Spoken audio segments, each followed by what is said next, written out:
राजकीय बातम्यांनी करूया। ठाकरे बंधूंना शह देण्यासाठी भाजपचा गुजराती तडका। मुंबईत गुजराती नाट्य प्रयोगाचं आयोजन तर मराठी आणि गुजरातीत वाद लावणं सुरू। राज ठाकरेंची टीका। पैशांवर निवडणुका जिंकण्याचा उद्योग महाराष्ट्रात सुरू। पनवेलमधील शेकापच्या मेळाव्यात राज ठाकरेंचं वक्तव्य। भ्रष्टाचाराविरोधात लवकरच राज्यभर आंदोलन करणार। शेतकरी कर्जमुक्ती, लाडक्या बहिणींची फसवणूक थांबली पाहिजे। उद्धव ठाकरेंची माहिती। वरळी कोळीवाड्यातील बांधवांशी शिवालयामध्ये साधला संवाद। लाडकी बहीण योजनेत 4,900 कोटींचा घोटाळा। सुप्रिया सुळेंचा आरोप। मुंबईच्या दादरमध्ये शिंदेंच्या शिवसेनेचं आंदोलन। भगवा दहशतवाद नव्हे तर सनातन दहशतवाद म्हणा, या पृथ्वीराज चव्हाण यांच्या वक्तव्यानंतर शिवसेना आक्रमक।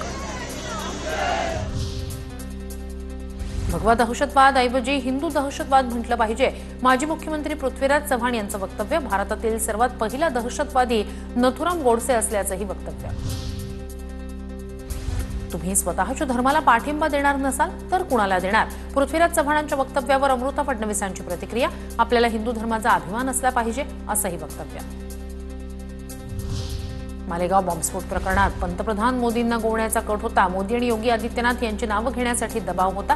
निर्दोष मुक्ततेनंतर साध्वी प्रज्ञा ठाकूर यांचा खळबळजनक खुलासा। भगव्याचा अपमान करणं हे दुर्दैव। मोहन भागवत मोदीजी हे कट्टर देशभक्त। त्यांचं नाव मालेगाव स्फोटात गोवण्यासाठी साध्वी प्रज्ञा सिंह यांच्यावर दबाव टाकण्यात आला। याची चौकशी झाली पाहिजे। उपमुख्यमंत्री एकनाथ शिंदे यांचं वक्तव्य।